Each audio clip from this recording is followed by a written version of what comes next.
Nicaragua is days away from holding an election that the U.S. government calls a sham. President Daniel Ortega is seeking a fourth consecutive term and silencing the opposition before the first vote is cast. Daniel Ortega betrayed the Sandinista revolution many years ago. Okay, and this has been an alert that the Nicaraguan progressives have been giving for many years. Everyone that you know from the 1980s, anyone that's famous, has already turned against him because they can see that he is not a progressive, is not left-wing, and right now he's gone full-on dictator the same way that Somoza was. It's really hard to see where Julio is coming from when you have 74% of the electorate in Nicaragua voting for Ortega, and you have all these social uplift programs and this safety and this economic growth that is even recognized by the IMF and the World Bank. The Nicaraguan people are not unsatisfied with the Ortega administration. They are very happy with the Ortega administration, and I think the elections, are a testament to that. Hello everyone, and welcome to episode 9 of the Energy of Empire series. In this episode, we're going to look at the Central American country of Nicaragua. At the time I'm recording this, Daniel Ortega has recently been returned as Nicaragua's president for his 4th term, with the United States calling the election fraudulent and threatening further sanctions.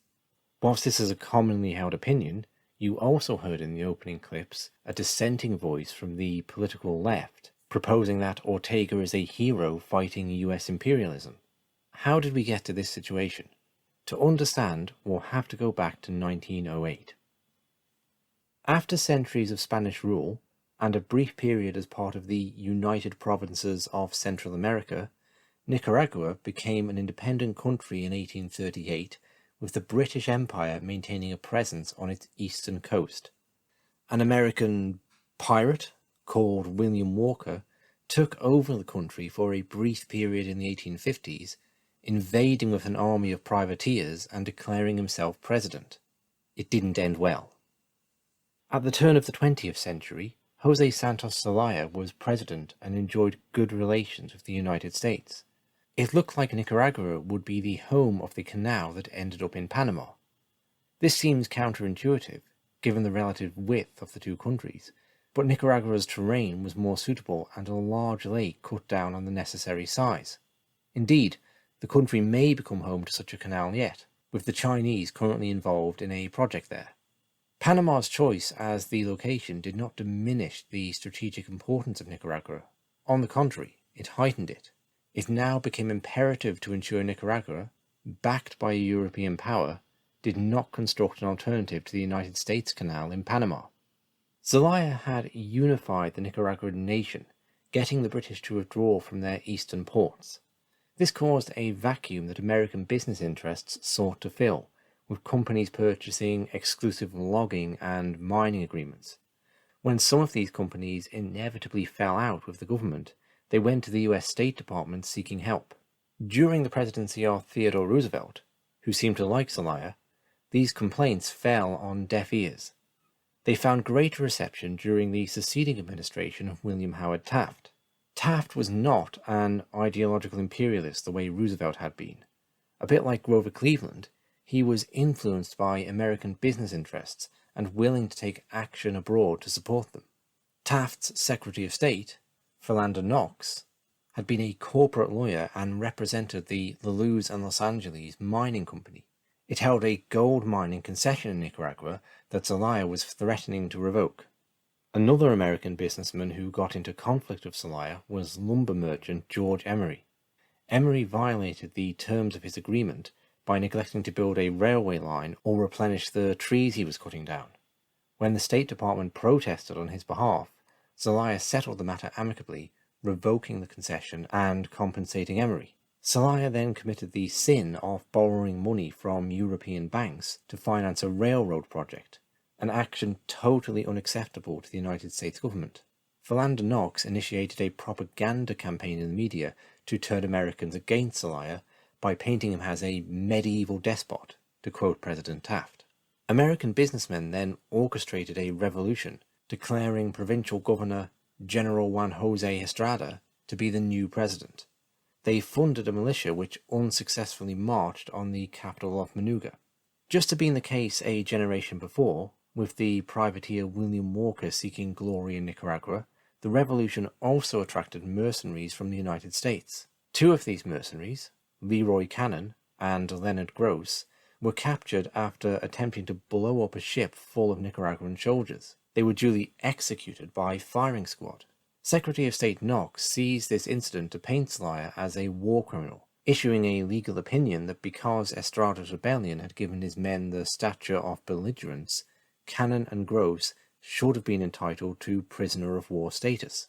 He then attempted to convince the governments of Guatemala, El Salvador and Costa Rica to invade and topple Zelaya, with no success.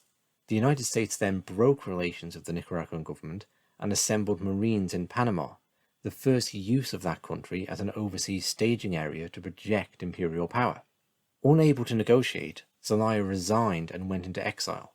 In his farewell speech, he said he hoped his departure would produce peace, and above all, the suspension of hostility shown by the United States, to which I wish to give no pretext that will allow it to continue intervening in any way in the destiny of this country. The United States now moved to block the Nicaraguan government from putting down the rebellion. They employed the same tactic that had been used in Hawaii 27 years earlier, forbidding the Nicaraguan soldiers from firing on the rebels for fear they might hit American civilians. US warships then deployed Marines to enforce this order. Incidentally, their commander was Major Smedley Butler, who would later go on to pen the famous anti-imperialist tract, War is a Racket. He there described himself as a high-class muscle man for big business, for Wall Street and the bankers, a racketeer, a gangster for capitalism. Equally unable to negotiate, the new president, Jose Madriz, also resigned and followed Zelaya into exile. This allowed General Estrada to march unopposed on Managua, establishing himself as president. The New York Times reported that, on that day began the American rule of Nicaragua, political and economic. New York banking houses lent Nicaragua $15 million and took over the country's customs agencies to guarantee repayment. By 1912, Americans were also running the country's national bank, steamship line, and railway. President Estrada was, understandably, unpopular and forced to resign in 1912. His replacement, Vice President Alfredo Diaz, wasn't much of an improvement. He had been the chief accountant of the La Luz Mining Corporation and was accused of selling out the country to New York bankers. A rebellion broke out, leading to hundreds of US Marines occupying the country to protect America's growing business interests there. This direct occupation would last for over 20 years. A full civil war broke out in 1926. This is when Liberal commander Augusto Cesar Sandino rose to prominence. Sandino raised a guerrilla army which, combined with the Great Depression, forced the US out of the country in 1933. Prior to departing, US forces established a Nicaraguan National Guard, a combined military and police force designed to be loyal to US interests. It was led by Anastasio Somoza, who had close ties to the US government. A peace agreement was reached with Sandino, leading him to become one of the 3 rulers of the country. Somoza then had Sandino assassinated and massacred his followers, including their children.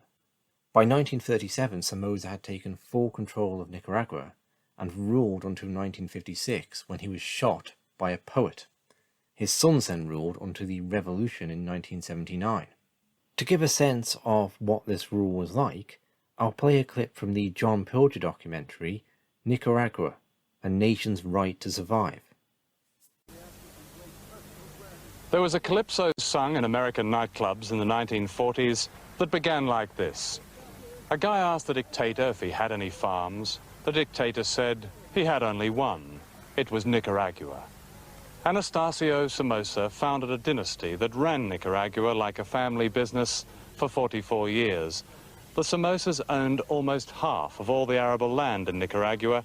They controlled the coffee, sugar, and beef industries. Nothing was overlooked. They owned the national airline outright. If you bought a Mercedes car, you bought it from a Somoza company. Even the paving stones in the streets were made by a Somoza cement factory. which got the contract from a Somoza ministry, and of course the profits went to El Presidente. The Somozas were protected by a private army called the National Guard, which the United States created, paid, and armed. Somoza called them his boys, and they tortured almost as a sport. This is the Mejía volcano, which, as you can see, is very much alive. One of the delights of Somoza's boys was to drop his opponents from helicopters into the volcano. The official American attitude to Somoza was best summed up by President Roosevelt. That guy, he said, may be a son of a bitch, but he's our son of a bitch. The first Somoza began his career as a sewerage inspector and went on to own the sewers of Nicaragua, right up to the manhole covers. This is the remains of another Somoza interest after the Sandinistas had got through with it, a notorious blood factory known as the House of Dracula, to which poor Nicaraguans would sell their blood for as little as $1 a litre in order to buy food. The blood would then be sold to the United States for 10 times that amount. In 1972, an earthquake devastated the capital city of Managua, killing over 10,000 people and leaving 50,000 homeless. The National Guard embezzled much of the international aid that flowed into the country, while Somoza gave reconstruction contracts to family and friends, profiting from the quake and increasing his control of the country. This corruption signalled the beginning of the end for the Somoza dynasty. People who no longer had anything else to lose swelled the ranks of the opposition Sandinista National Liberation Front. The group, who took their name from Augusto Cesar Sandino, had formed over the previous 10 years as part of the independence movement sweeping the world at that time. After Sandinista guerrillas took government officials hostage, killing one along with his 3 guards in the process, Somoza declared martial law.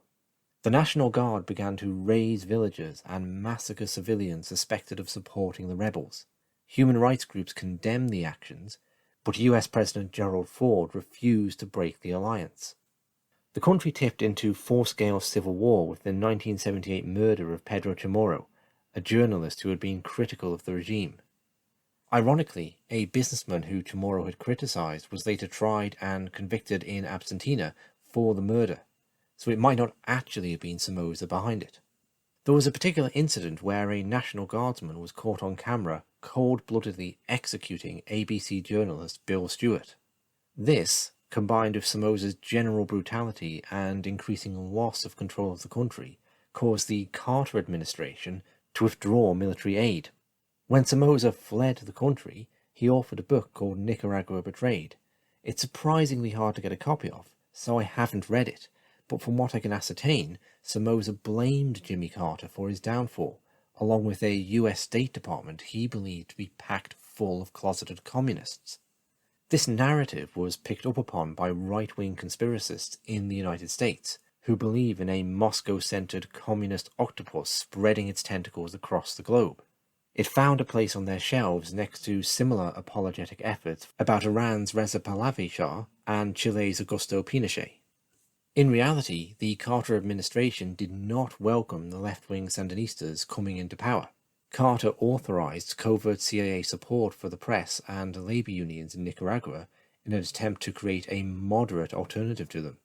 The US wanted to keep some element of Somoza's wider political party involved in government, and keep the National Guard, Somoza's instrument of torture and murder, intact. When the Sandinistas did win out, Carter authorized the CIA to provide support to their opponents. This was nothing, however, as compared to what was to come after Ronald Reagan was elected president. Reagan threw US support behind the counter-revolutionaries, or Contras, composed of ex-members of the National Guard. Let's listen to some clips from the Frontline documentary, War in Nicaragua, describing how the Contras acted. They are our brothers, these freedom fighters, and we owe them our help. You know the truth about them. You know who they're fighting and why. They are the moral equal of our founding fathers and the brave men and women of the French resistance. We cannot turn away from them. No evil is inevitable unless we make it so. We cannot have the United States walk away from one of the greatest moral challenges in post-war history. We will fight on. We'll win this struggle for peace. Thank you for inviting me. Viva Nicaragua Libre. Thank you, and God bless you. Just 6 weeks after his inaugural, on March 9, 1981, President Reagan signs a secret directive. Nicaragua is declared a threat to El Salvador, and ultimately to the United States. On authority of the president's signature, the CIA sends its operatives into the field. In the countries on Nicaragua's borders, small rebel armies have formed, financed by wealthy exiles, and composed largely of veterans of Somoza's dreaded National Guard. The CIA will secretly organize among the scattered groups, attempting to unify them into one opposition force to confront the Sandinistas. The war is fought in places like this: Miraflores, a mountaintop cooperative in northern Nicaragua. Here, when they are planting beans or working the cornfields, one peasant must always stand guard. From the cover of mountain mists, the Contras often attack. When the Contras came, the women were confused and afraid and thought that they were our own people.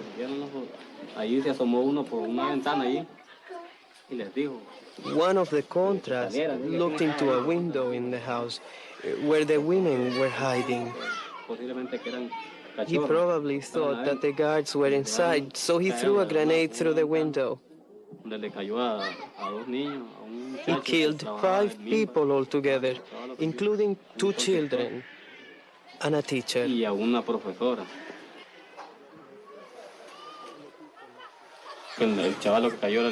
The child who died was my son, and the teacher my sister.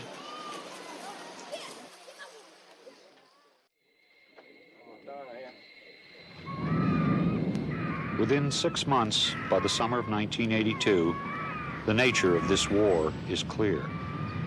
The proxy army does not confront the Sandinista army in open battles. Its targets are mostly peasant villages. They took them away. They took our men away. All of them. They took them by force. They took them with their hands tied behind them and a rifle right here. Oh, you're crying, the Contra said. We'll give you something to cry about.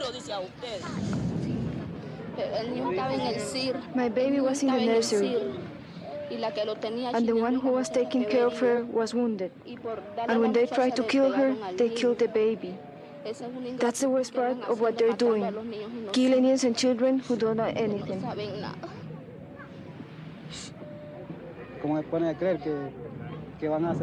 How can anyone believe they're committing these horrible crimes here?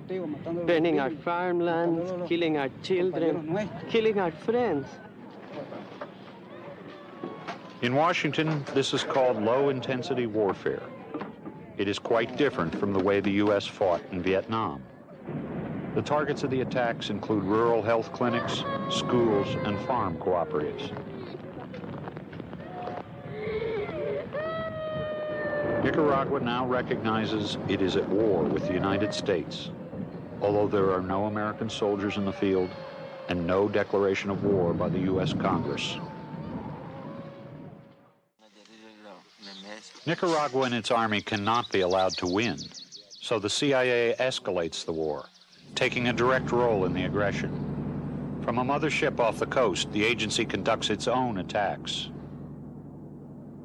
As detailed in this classified CIA document, dozens of sabotage missions are launched by the agency's own employees, a special force of Latin mercenaries. They are called unilaterally controlled Latino assets. The missions were always controlled by the CIA. Those of us who fought, who were, so to speak, the cannon fodder, were Honduran. But we were controlled by the gringos. They gave us the orders. We were at their disposal. While the mercenaries blow up refineries and mine harbors, U.S. pilots fly backup, firing on Sandinista positions. We sabotage harbors, refineries, shipyards, bridges. We never use our own uniforms. We use Contra uniforms so that the foreign press will think the Contras were doing all the work, and the Americans could walk away with their hands clean. I've come across conspiracy theorists who claim the world's elite put coded messages in their public speeches, that their true intent emerges when you interpret their statements differently. With that in mind, it's interesting to hear Ronald Reagan say, "No evil is inevitable unless we make it so." Did he mean that he intended to create evil? Or did he truly suppose that sponsoring death squads was a just and noble thing? Or maybe such questions are simply of no interest to him whatsoever, and he just knows what his audience needs to hear. I'm honestly not sure which of these possibilities is the most disturbing. Let's look at some of the effects of the US war on Nicaragua. These examples are taken from William Bloom's book, Killing Hope. Nicaragua was excluded from the US government programs which promote American investment and trade. This led to sugar imports being slashed by 90%. Washington pressured such organizations as the International Monetary Fund, the Inter-American Development Bank, and the World Bank to withhold loans from Nicaragua. They opposed a loan to aid Nicaraguan fishermen on the grounds that the country did not have adequate fuel for their boats. At the same time, CIA-sponsored saboteurs were busy blowing up a major Nicaraguan fuel depot. CIA operations emanating in Honduras also blew up oil pipelines, mined the waters of oil unloading ports, and threatened to blow up any approaching oil tankers. At least 7 foreign ships were damaged by the mines, including a Soviet tanker with 5 crewmen reported to be badly injured. Nicaragua's ports were under siege. Mortar shelling from high-speed boats, as well as aerial bombardment and rocket and machine gun attacks, were designed to blockade Nicaragua's exports, as well as to starve the country of imports by frightening away foreign shipping. In October of 1983, Esso announced that its tankers would no longer carry crude oil to Nicaragua from Mexico, the country's leading supplier. Another prime target was agriculture. Raids by Contras caused extensive damage to crops and demolished tobacco drying barns, grain silos, and irrigation projects. Roads, bridges, and trucks were destroyed to prevent produce from being moved. Numerous state farms and cooperatives were incapacitated, and the harvest was prevented. Other farms had to be abandoned because of the danger of attack. The Standard Fruit Company suspended all its banana operations in Nicaragua and the marketing of its fruit in the United States. The American multinational, after a century of enriching itself in the country, left behind the uncertainty of employment for some 4,000 workers and approximately 6 million cases of bananas to harvest with neither transport nor market. Nicaragua's fishing industry suffered from lack of fuel for its boats. In addition, the fishing fleet was decimated by mines and attacks. Its trawlers idled for want of spare parts due to the US credit blockade. The country lost millions of dollars from reduced shrimp exports. The CIA actually produced a manual entitled Psychological Operations in Guerrilla Warfare, which advocated for such activities as political assassination, blackmailing ordinary citizens, mob violence, kidnapping, and the blowing up of public buildings. Nicaragua won a case against the United States in the International Court of Justice in 1986. The US was ordered to pay the country $12 billion in reparations for waging war against it. Rather than do this, the United States simply withdrew its acceptance of the court and refused to pay. It argued that Cuba and the Soviet Union had committed the same violations against Nicaraguan sovereignty by providing training and ammunition to the Sandinistas against the Somoza regime. This was true, but not exactly a defense. When the United States Congress did eventually refuse to provide military support to the Contras, the Reagan administration worked around this by having other nations supply them. They also raised funds by orchestrating a covert deal of selling weapons to Iran, engaged in a war with US-backed Iraq at the time. The Iran-Contra affair, as it became known, was exposed and became one of the biggest scandals ever to rock a US administration. Further funding was acquired by facilitating the Contras flying cocaine into the United States. This coincides with the 1980s crack epidemic. It's such a big topic, I'll have to cover it and wider narco-imperialism another time. Just to say, it does bring in the Clinton family, as a lot of the cocaine was coming through an airstrip in Mena, Arkansas, when Bill was governor there. The Sandinistas took over a country devastated by a revolutionary war. Nicaragua was plagued with malnutrition, disease, and pesticide contaminations. Lake Managua was considered dead because of the decades of pesticide runoff, chemical pollution from lakeside factories, and untreated sewage. Soil erosion and dust storms were also a problem due to extensive deforestation. In spite of this, the Sandinistas received international recognition for gains in healthcare, education, the development of unions, and land and environmental reforms. A ceasefire was ultimately reached with the Contras in 1988, coupled with an effort to reintegrate them into society. General elections were held in 1990, in which there was a shock victory for the National Opposition Union, with Violeta Chamorro, the wife of murdered journalist Pedro Chamorro, becoming president. Whilst the Sandinistas had not been full-blown communists, they repossessed Somoza's farmland but then distributed it to peasants to manage. This is in contrast to the centrally planned state farms of Cuba, for example. They had certainly engaged in less than helpful central planning. Not everyone felt like a winner in the new Nicaragua.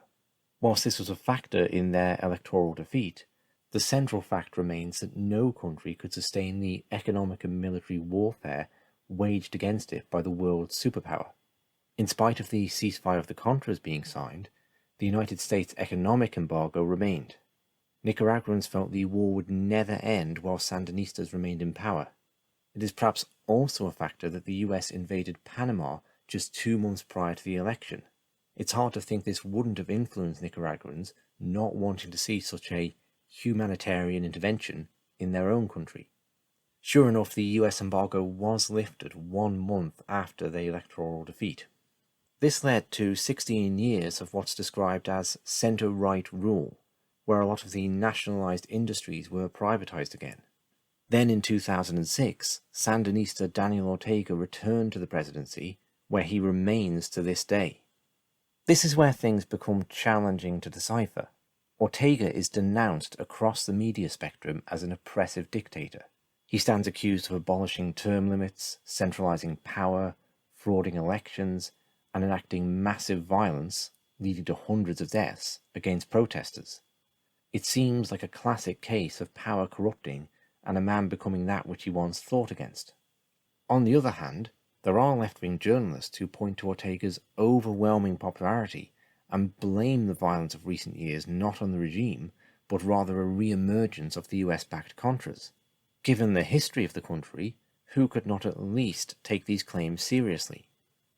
And that brings us back to the start, where I played a clip from a Democracy Now! Debate between Julio Martinez Ellsberg and Camilo Mejía, each adopting a completely contrasting opinion on what's going on in Nicaragua today. Having laid out the historical context that's necessary to understand this situation, I'll return to an exploration of current events in a future episode. Thanks for listening. For the more historical information in this episode, I've drawn on Stephen Kinzer's book, Overthrow. Kinzer lived in Nicaragua throughout the 1980s, and his book, Blood of Brothers, gives what I would think of as quite a balanced view, documenting both the violence of the Contras as well as the failings of the Sandinista regime. William Bloom's book, Killing Hope, is the most thorough explanation of the violence and dirty tricks campaign waged against Nicaragua. I've also used clips from John Pilger's documentary, Nicaragua, A Nation's Right to Survive, and the Frontline documentary, War on Nicaragua. Next time will be the final episode in Season 1 of this series, where I'll look at imperial machinations in Nicaragua's neighbour, Honduras. Thanks again for listening.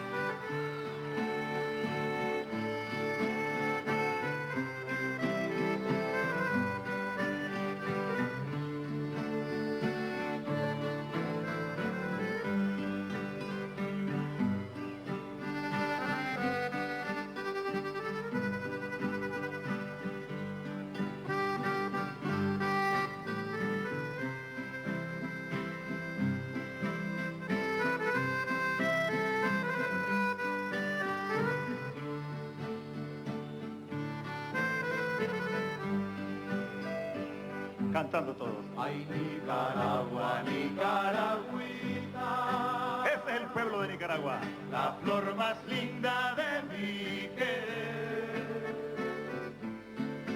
Abonada con la bendita Nicaragüita, sangre de